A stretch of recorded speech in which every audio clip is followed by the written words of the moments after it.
Welcome back, students. In the last video we talked about Maxwell's equations, and I said a little bit of mathematical treatment of those equations will result in our discovery of electromagnetic waves. That's what I'm going to do now, but what I'm going to do now is it's not very kosher, it's not very rigorous. Okay, I'm just going to give you some kind of an idea of this, how this would come about, how you would get electromagnetic waves from Maxwell's equations. But what I'm going to do now is not rigorous. Okay, for that you have to get into vector calculus and do things properly. I'm going to give you an idea of why this would come, and this is not part of your syllabus. Okay, so that is not this derivation is not required for you. But I thought if I do it, if I take a few minutes and do this derivation, not a kosher derivation as I said, it's not a perfect derivation, it gives you an idea. Okay, what the derivation I do here is not very correct. Okay, it just gives you, this could be correct, but I want to give you that idea. Okay? And you don't have to remember this, you don't have to do anything with the derivation, except that you can have a sense of how electromagnetic waves will come out of these equations. Okay, let me write down Maxwell's equation first. The first one would be Faraday's law, integral E dot dl is equal to minus d phi b by dt.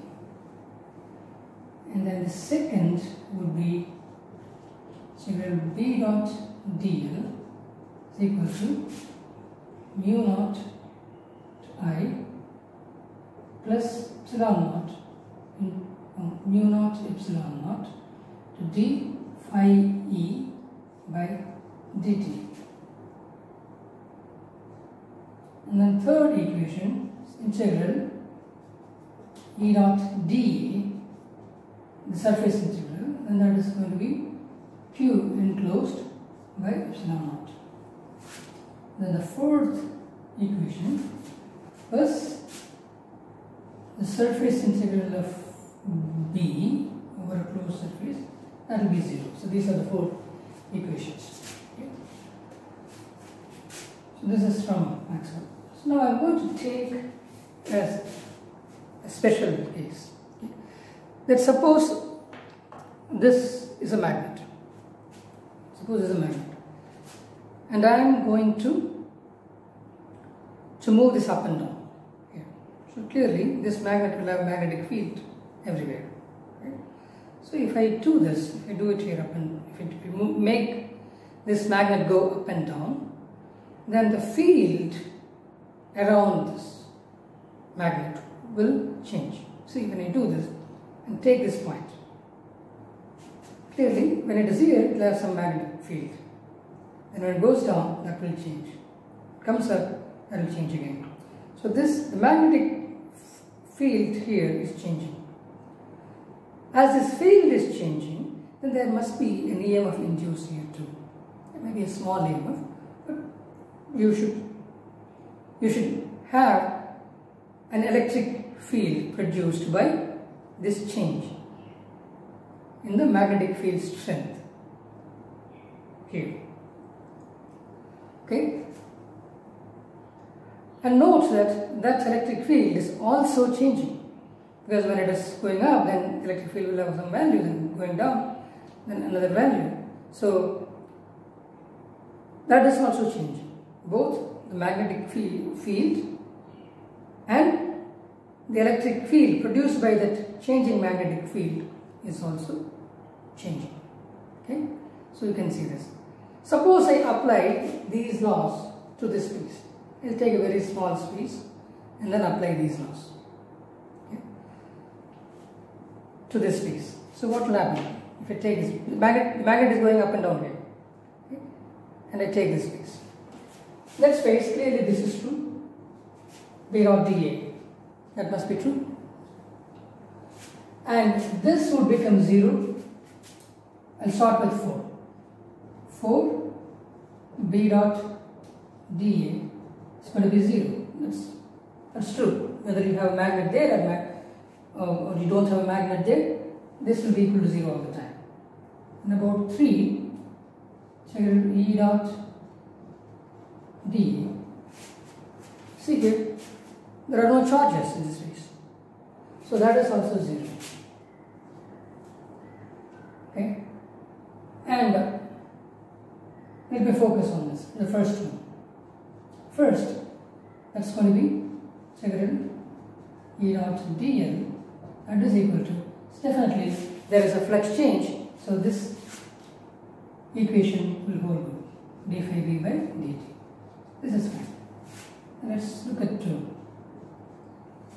Integral b dot dl. So this is going to be, is there any current? No. So this will become 0. But is there a change in electric field? Yeah, that's changing. Right? Because the magnetic field is changing, there is an electric field that's getting created, and that should also be changing. So that is going to be equal to mu naught epsilon naught d phi dt. So in this particular case, I have a magnet here, I am taking a point far away from, slightly away from the magnet, then clearly at that point these equations will become these equations. Okay. Well, out of this I can ignore these two and let me take this and this. Equation 1 and equation 2 here. I take this. E dot dl is equal to minus d phi b by dt. And this flux, magnetic flux, I am going to write as minus d b times e by dt. It makes sense, right? So b times a by dt. Okay, now I am going to differentiate this with respect to distance. Okay. If I differentiate this with respect to distance, then what I am going to get now? Here, this integral will just become e. Because when I differentiate d by dx or dl or dx, then this dl will cancel, so we will be left with e. And that must be equal to minus d. Okay? And this is where I am saying I am not very rigorous. Okay? I am going to take this b normally, and this, okay, let's put it this way. When I differentiate this once, then I say d by dx, okay, or dl, okay. And I say minus d into ba by dt. This one is what I'm doing. Okay. So I can, what I'm going to do is, I'm going to consider only this area. B is fine, but area, if you think about, then at least dimensionally, because you are dividing that by x, then this should also get divided by x, this area thing. So what would you get? Again, I said this is not perfect, it's not rigorous. It gives at least dimensionally what you would get. You would get something like this. When I do this, then you will get minus d and then b, and this time you will get the length, right? Area is length into breadth, and now you have meter square and you are dividing it by meter here, so then you must get some length here. Okay, bd. So E must be dimensionally equal to this, right? Okay, now I differentiate it further. I do another differentiation, du by dx. Differentiate with respect to distance again. I differentiate this. When I differentiate this, then what I'm going to get now? This is again d by dx of dBl by dt. Again, here you have a length quantity and you are dividing it by length quantity, so that will cancel. So you will be left with minus dB by dt. Because b can be taken out, so you'll have dl by dt into d by dx, so this will cancel. That's what I'm trying to say. Like this differentiation, I'm taking it in and then I'm bringing d by dt out. So when d by dx are bl, then it's going to give you something like this. Okay? So the expression is this: d by dx is equal to minus dB by dt. Okay, box this.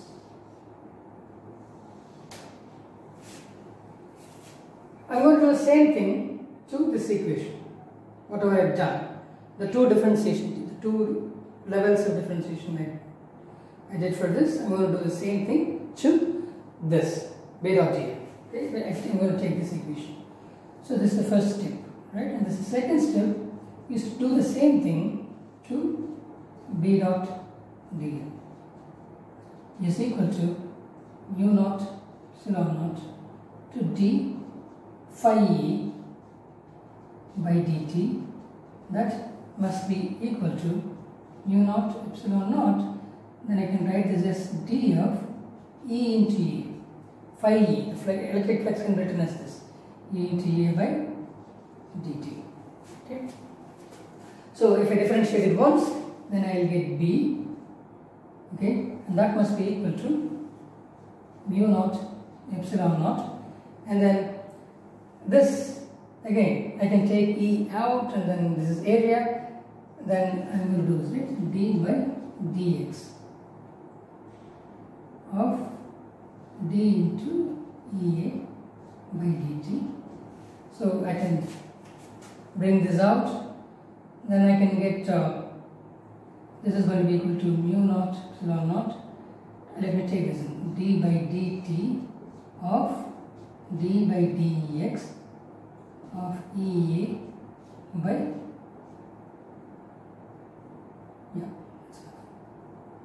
E. So if I do this, so d by dx of Ea, the area will have this x quantity, the length quantity. So that will get reduced. So this will become something like that. This will become u naught epsilon naught, then d by dt of E into, say, L. This meter square, you will be ending with meter, okay? Because dividing that by meter. This is what we have. So when you do the further differentiation, the second differentiation, so this is going to be dB by, again, dx. Then I will do that mu naught epsilon naught, and this time this will go and you will get simply dE by dt. Okay, so this is what you have. So you get this, pretty much the same. So dE by dx gives you minus dE by dt from this equation, and the dE by dx will give you mu naught epsilon naught into dE by dt. Okay. Dimensionally must be correct. Okay. Now if I take this and then divide this further, differentiate it further, then what I'm going to get? I'm going to differentiate this further. So I'll get d squared d by dx squared is equal to mu naught epsilon naught into d by dx of d by dt. Okay. Now I take this inside and then bring that outside. So I'm going to get mu naught epsilon naught into d by dt of dE by dx. Differentiate that with respect to x first, and then t, same as this. So what I got here, du by dx. Okay. Well, what is this dE by dx? dE by dx is minus dV by dt. Notice it from this equation. So I'm going to substitute that there. Okay. So if I substitute that there, I'm going to make use of this.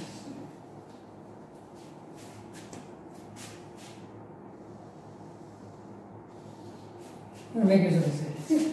So I'll take this and substitute it there. So what I'm going to do now? D squared b by dt dx squared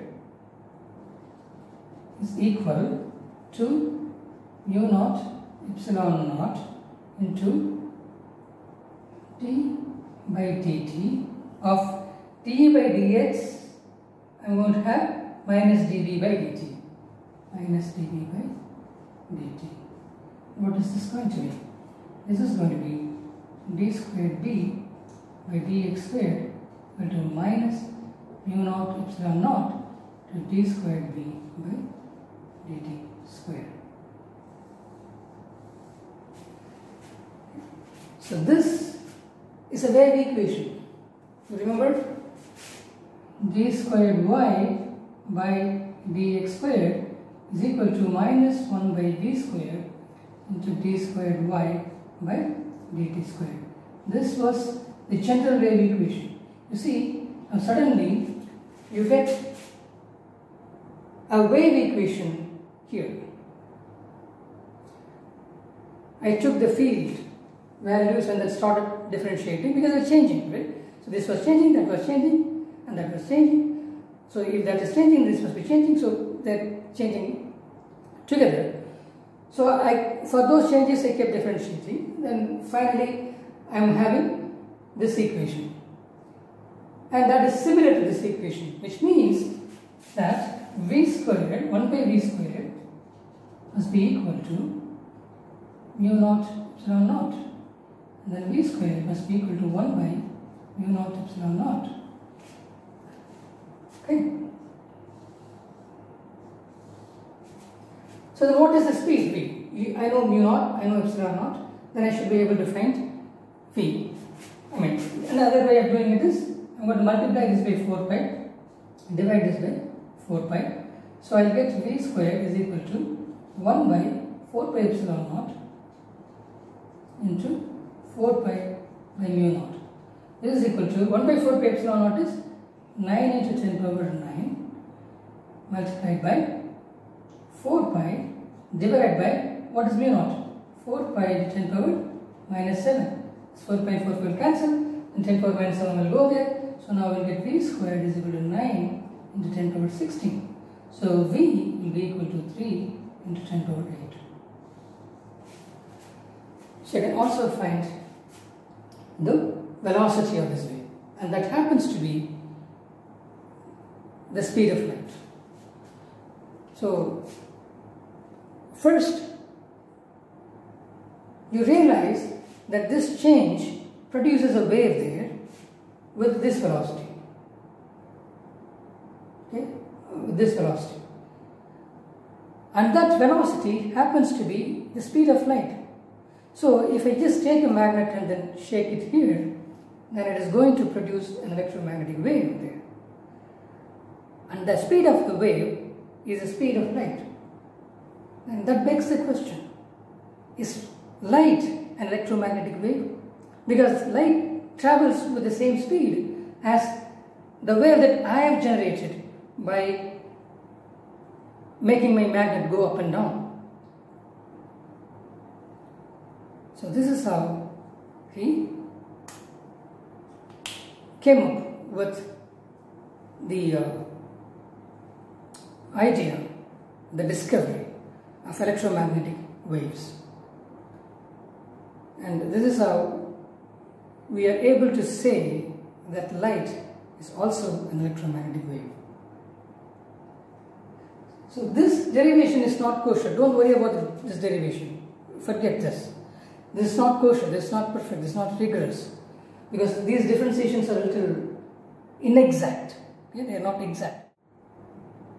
You can forget everything that we've discussed so far in this video, except the idea that if you take Maxwell's equations and then you apply them in free space, then you get a wave equation. So that is all you need to remember. This is not important. You can forget these things. No one is going to ask you this derivation. Okay? So just remember that if you take Maxwell's equations and then you apply these equations to free space and did a little bit of manipulation to those equations, then you will get a wave equation out of these equations. That is all you need to know. Nothing else is needed. But what I am going to say from now on is very important for you. I said I took a magnet and then I moved it up and down, and then I changed the magnetic field around that magnet, and then it started producing an electromagnetic wave. Likewise, if I take a charge, a point charge, and then if we move it up and down too, okay, or if I accelerate it, then I'm going to create an electromagnetic wave. So why does this happen? This happens because a changing electric field will produce a magnetic field, and a changing magnetic field will produce an electric field. And that is the reason why this is happening. When one changes, the other gets produced, and when that changes, the first one will get produced, and it goes on. This change keeps happening in space with this velocity, with this speed, in all directions. Okay. So what you need to have electromagnetic waves is this. You need to have either a moving magnet, an accelerating magnet, or an accelerated charge. That's important. What about a charge which is moving with a constant velocity? If the charge is moving with a constant velocity, clearly it constitutes a current. If it constitutes a current, then that current will constitute a magnetic field. But if the current is constant, then the magnetic field will not change at a point. So if the magnetic field does not change, then there is no EMF induced. And if there is no EMF induced, and if that EMF doesn't change, then you cannot have an electromagnetic wave. So a stationary charge and a charge which is moving with a constant speed cannot produce an electromagnetic wave. An accelerated charge will produce an electromagnetic wave. Because take a charge. The charge will have a magnetic field here, electric field here. Then you move it, the electric field is changing. Then you move it back, it's changing. Move it forward, changing. So you see, the electric field here, due to the charge, is changing. And since the electric field is changing, it should induce a magnetic field. And if that magnetic field is also changing based on how you are changing this charge, then that should induce an EMF. So you see, this electric field will support, the change in electric field will support that magnetic field, and then the change in magnetic field will support this electric field, and this change will propagate in space with this speed. And that is how you get electromagnetic waves. Hertz was the first person to demonstrate that in a lab. And a little later, even an Indian scientist, J.C. Bose, Jagdish Chandra Bose, he demonstrated that in Calcutta, in India, again in lab. But Marconi was a person, an Italian engineer. He was a person who was able to propagate these waves and detect those waves at long distances, over kilometer distances.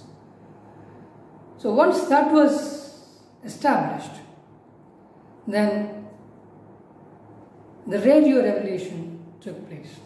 Then people realized that you can transmit signals and receive those signals at a different place, because whatever you're transmitting is traveling in space, and then that can be received using a receiver. So Marconi demonstrated that, and after Marconi, the radio revolution started. And from the radio revolution, we've got all kinds of communication revolutions, and we are where we are here today. So this is what you need to understand when we talk about electromagnetic waves. A stationary charge will not produce an ion wave because E is not changing. A moving charge will produce a constant current, even moves with a constant speed.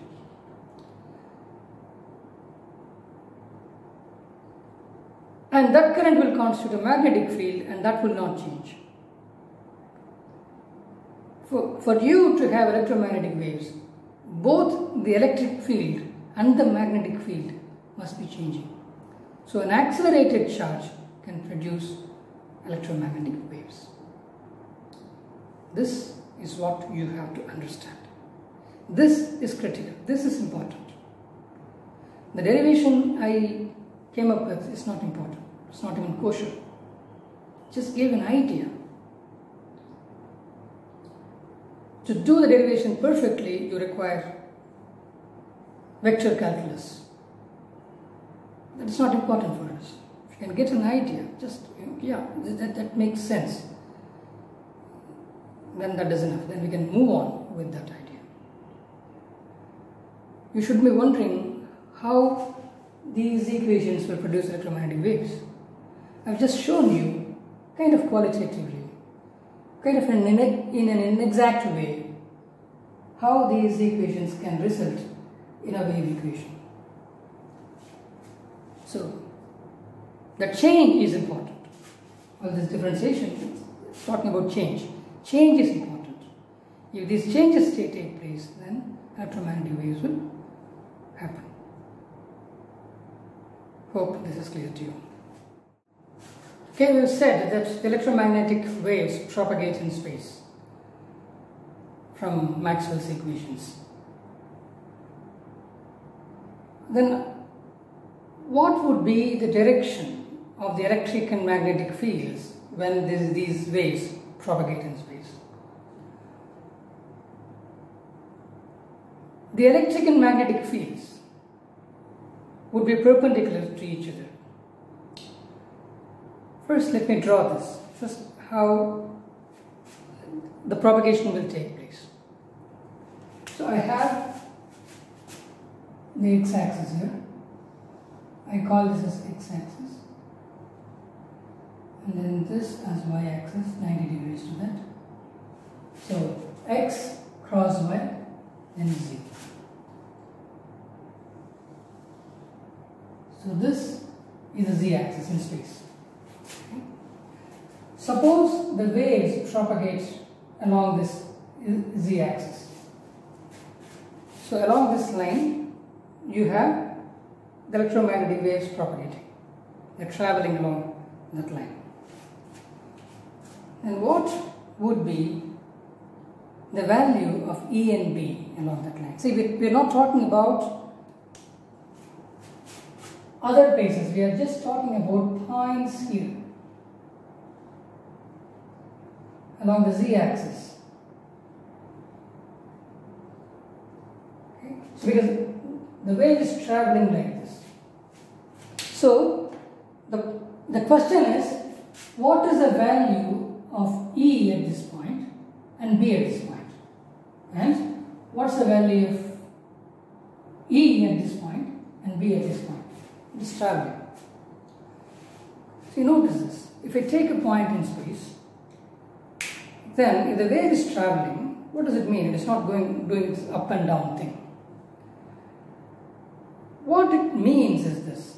This point has an E value and this point also has a B value. This electricity and magnetism jointly produce the traveling wave, the electromagnetic wave. So at every point will have an E value and a B value. And that E value will be changing. For example, if it is 0 at this point in time, after maybe 1 second, or maybe 1 microsecond, then it would become, say, 0.1. And then it could become 0.2, then 0.3. Suppose the 0.4 is maximum, then this point will have 0.4 Newton per Coulomb. And then it will start decreasing. From 0.4 it can become 0.3, 0.2, 0.1 and 0 again. And it will become minus 0.1, minus 0.2. So it will start having a different value now. So that's the magnitude at this point. What's the direction of it? Well, if I keep a unit positive discharge here, then that may be pulled in this direction or pushed, and they may be pushed in this direction or in this direction or in this direction, whatever direction. Okay?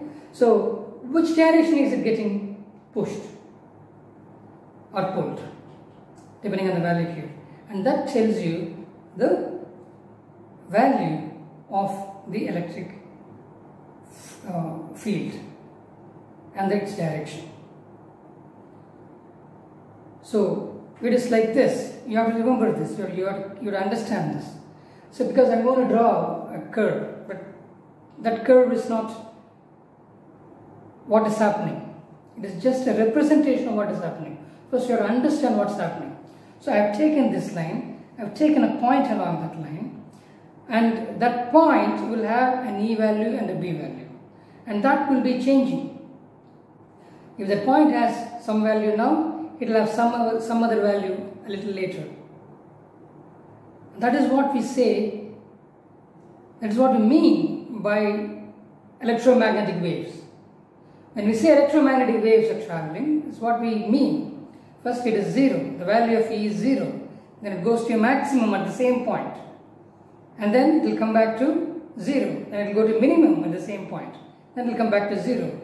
So then this keeps happening, and when that is happening and some other point will have a different value, it may have, when this is at its maximum, this may not, if this is at 0.4, this may be at 0.1 or 0.2, and when this becomes 0 and this may become 0.4, this point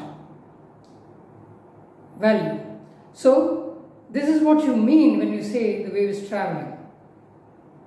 Okay, so you need to understand this. When we say it's a traveling wave, I am talking only about these points, and what values are these points going to have at a particular point in time. If I take a snapshot of all their values at one moment, and what values will all these points have, that is the graph I am going to plot. It doesn't mean that this, when I draw it like this, it doesn't mean that the graph is going, the electromagnetic field is doing this stuff in space. No, that is not what it is doing.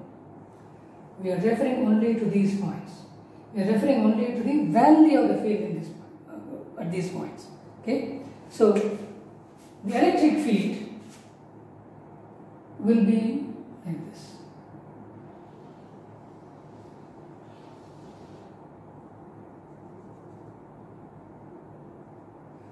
So what do you mean by this? Does it mean that the electric field is doing this up and down thing? No, it doesn't do it. We are talking about these points.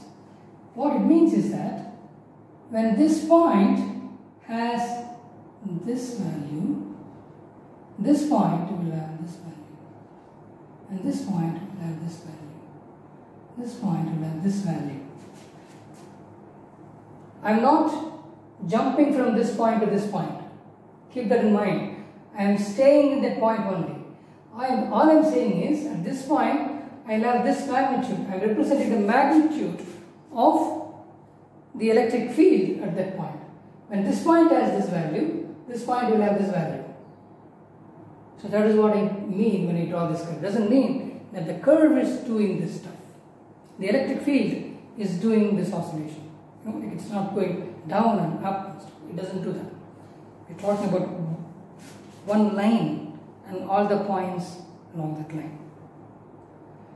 And if we take a point, its value will keep changing from 0 to maximum to 0 to minimum back to 0. And the same thing will be happening to another point on that line. But when this is at its maximum, this may not be at its maximum. This may have been maximum because if it's traveling in that way, this would have become maximum first and this is becoming maximum next. That is how it is. Okay, so I want you to understand that. So this is what I call as, I represent the E vector like this. The electric field is like this. So this is what I call E naught, the maximum. And every point will have maximum at some point in time, right? It may be at this value now, sometimes it will become maximum. And it will become minimum also, it will become 0 also. Every point will go through all these values. That is why you say it is traveling. And if it is like this, then if the electric field direction is this, at this point the electric field direction is this, then the magnetic field direction will be in this direction, perpendicular to this. If E is in this direction, B will be in this direction. If E is in this direction, then B will be in this direction. They will always be perpendicular. Okay? I'll explain to you like why it is so, but right now just take it from me that the B value is going to be perpendicular. So if we keep a unit positive discharge, then it will get pushed like that. And if I keep a magnetic north pole here, then that will get pushed like this. At the same point, if we keep a unit positive discharge, that discharge will be pushed like that. If we keep a north pole here of a magnet, then that will get pushed like that. So that's what it means. Okay? So that is what these graphs represent. I'm going to use a different color now. So if this is along the xz plane, this is z and this x, I have drawn it like this because movement is in this direction, right? Unit positive discharge, that will get pushed down. So it will move in the xz plane. Unit positive discharge gets pushed in the xz plane. Then the north pole will get pushed along the yz plane. So it's like that.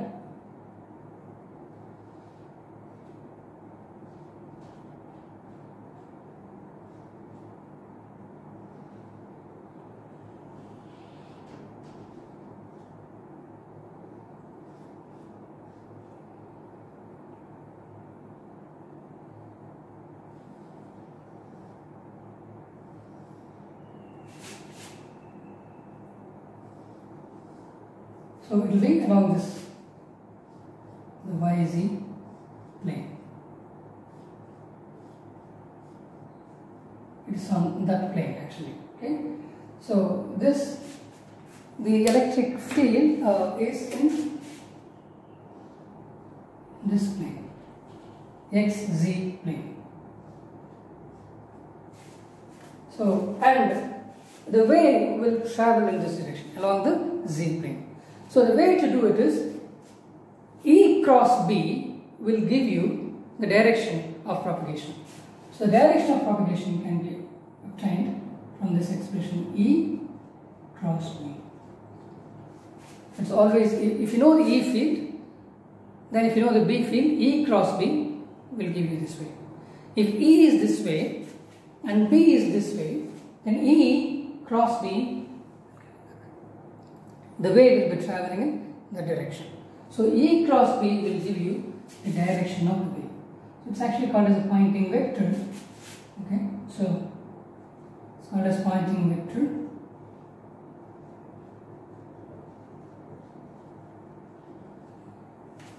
So that gives you the direction of propagation. So if this E is that way, B is that way, E cross B is the direction of propagation of the electromagnetic wave. And Maxwell's equations, if you manipulate Maxwell's equations, you can mathematically prove that the E vector, E field, and then the B field are always perpendicular to each other. But we are not going to get in there. We are not going to use Maxwell's equations to figure this out. I can draw your attention to the capacitor problem that we did in the previous video. Okay? You see, we had this capacitor and we wanted to find B at this point, right? We wanted to find at this point P, we wanted to find the field. I am referring to example problem 8.1. So, how was this? We said that the electric field was like this. It was going from the plate, one plate to the other. But then, there are two plates and we imagined this surface, right? So, B was in this direction. See, B was in this direction, E was in this direction. E was between the plates in this direction and B was along the circumference. So, B was in this direction. This and this. You can see they are perpendicular to each other. So, it's always the case. So, you can B was coming like this. It's coming like this. E was like that. Okay, so this is B and this was E. So this you can see as a picture, but this can also be proved mathematically using Maxwell's laws. Okay, so now you know any equation, any wave equation will be given with two variables, right? From your 11th standard, you know that y of x comma t. Okay? So if there is a wave traveling, I would like to know what is the value of that wave at this position and at a particular time. Because at this point, at one point in time, this position may have some value. But the same position will have a different value at a different point in time. Okay? So when I express a wave equation, it should have both the variables, position and time. Another point over there may not have the same value as this has at that point in time. After a certain amount of time, whatever it has now, that may have. Okay? So a wave equation is always expressed in terms of two variables, x, t, the distance and time. If it is simply time, then that is oscillation. It's the equation of oscillation. If you say y is equal to a sin omega t, then it is oscillation. It only talks about time. But if it's a wave, it should also talk about distance. You say this is some value. This is the value of the wave. Where? This point or that point? It's traveling, you know. So you need both. Okay? So you have this as there's some a sin kx minus omega t. So this is what we have in your 11th standard, and that is exactly what we are going to use for E and B values. Okay, I'm going to take this point, right? This is the position, and where is that? Along the z axis. Is along the z axis. Okay, but you see, E value you know, the key has one value here, another value here, another value here. So the value could be different. Okay. So at this point, so suppose if I take this point, I have this value. So you see, this is E some value, right? This Ex I can see. Some value along the x-axis.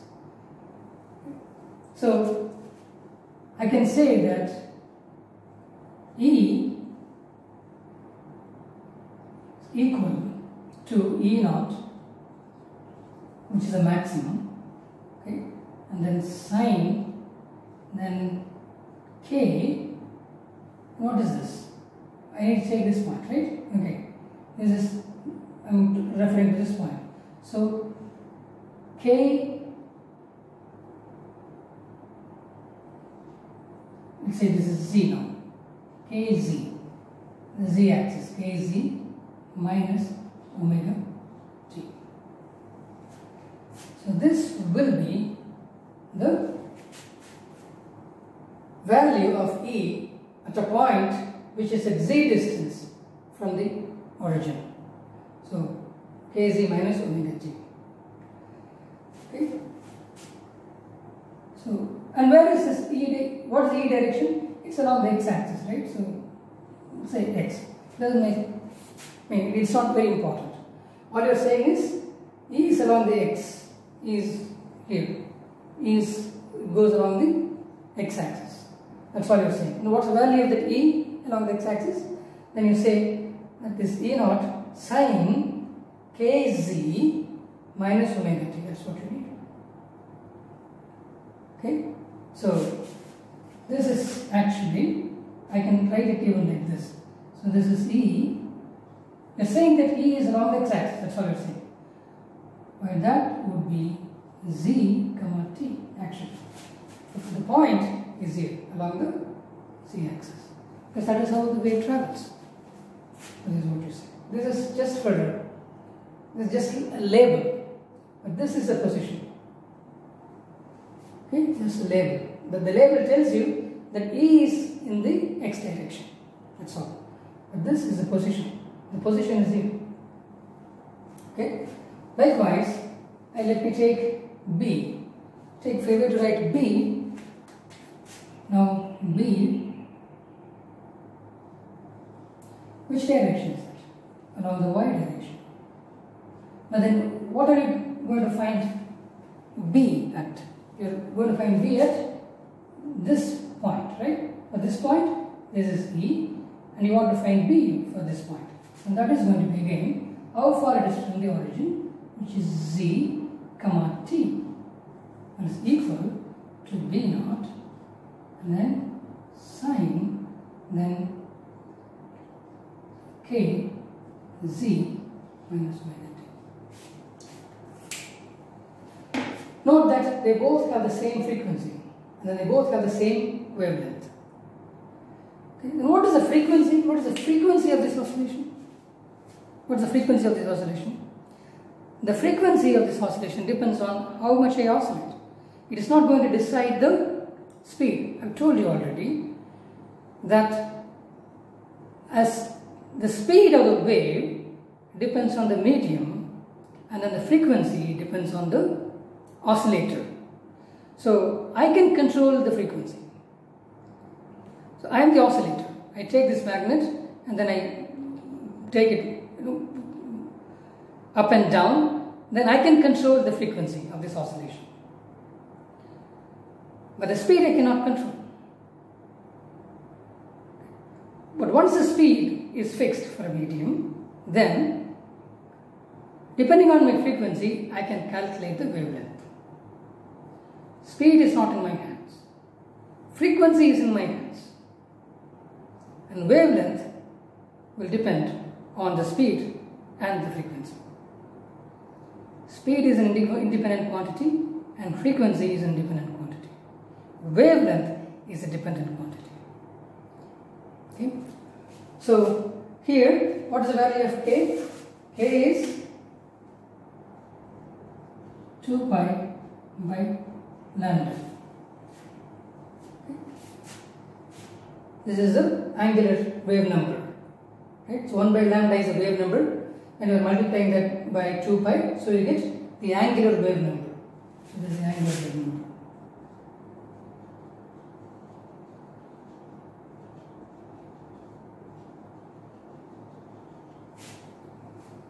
Frequency depends on me, right? Frequency omega is the frequency, angular frequency. Now,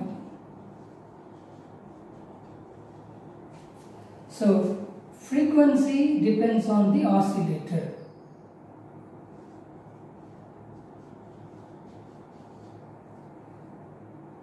Speed depends on the medium for a wave. It's very, very important. These two are independent quantities. If I take this magnet and if I move it, say 10 oscillations per second, the wave will travel with same 3 into 10 power 8 meter per second speed. If we take it and then make it faster, oscillate it faster, maybe it is 20 cycles per second, the wave will still travel with same 3 into 10 power 8 meter per second velocity of light, in both cases. But then in both cases, the wavelength will be different. Okay? I want you to understand this. I have used a magnet here. Instead of magnet, I could have used a charge also. I could have taken a charge and oscillated that. If I oscillate the charge, then I'll get the same effect. And that is typically what all your communication systems do. They oscillate charges. They don't oscillate magnets. But either way, you will get the same result. Okay? So you can see that when this is, and both these waves, both these things are in phase. They go hand in hand. If this is 0, if E is 0, B is also 0. When E is maximum, B is also maximum. When E has certain value, there's like corresponding value. And when this becomes 0, then that also becomes 0. So both the electric oscillations and the magnetic oscillations are in phase. They go hand in hand. There is no phase difference between them. Okay? And another idea, another fallout of this is that the speed, okay, the speed C, the speed C or V can be given by this expression E naught by D naught. You can take E value at any point in time and divide that by the B value at that point in time, then you will get C. This will be the same. So if you know E naught, then you can find B naught, because this you know anyway. Electromagnetic waves, and C is equal to 3 into 10 power 8 meter per second in free space. Okay, so this is important. You have to remember this. C is equal to D naught. This can be easily proved. And you also know that V is equal to F lambda, or V or C. Okay, equal to F lambda. So this is frequency and this is the wavelength. This is the speed. That's why I said C and F are independent quantities. The oscillator has no control over speed. Whether I have 10 oscillations per second or 100 oscillations per second, both the waves will travel with the same speed. I can't control the speed of the waves. I can control the frequency. Okay, these two are independent quantities. But this must be dependent quantity, because F lambda is always equal to C by F. So for the same frequency, I can have different wavelengths depending on the speed. In different mediums, light will travel differently. This speed is for free space. When there is no medium, light can travel with this speed. But you can see that there is something on the other side, right? So you can see the other side of this glass, which means light travels through this glass. So light is able to travel through a medium like glass. So what happens to the speed when it travels through a medium? First of all, what is the speed of light? We said that this velocity or speed, c, or c, is equal to 1 by root of mu naught to epsilon naught. And in this case, this is actually c. It's one unique number, 3 × 10⁸ meters per second. And when it travels through a medium, then it becomes v is equal to 1 by root of mu and epsilon naught. What is this mu? This mu is a permeability of this medium, and this epsilon is a permittivity of this medium. These are the permeability of free space and permittivity of free space. But this mu is a permeability of the medium, and this epsilon is a permittivity of this medium. In this case, the glass medium. Okay, but what is mu? Mu is actually relative permeability multiplied by mu naught. And what is epsilon? This is relative permeability multiplied by epsilon naught. You see, these are more than 1 usually. In transparent, for glass it's more than 1 clearly. And for any material, then the relative permittivity is more than 1. So this denominator will be greater than this denominator. This is mu is greater than mu naught, and epsilon is greater than epsilon naught. So this denominator is greater than this denominator. So the speed will be less than the speed in free space. So the speed of an electromagnetic wave, which also means light, the speed of an electromagnetic wave in a medium is slower than its speed in free space. In free space, this is the speed. And in a medium, when it travels through a medium, like a glass, then the speed will be less than the speed. I want you to understand that.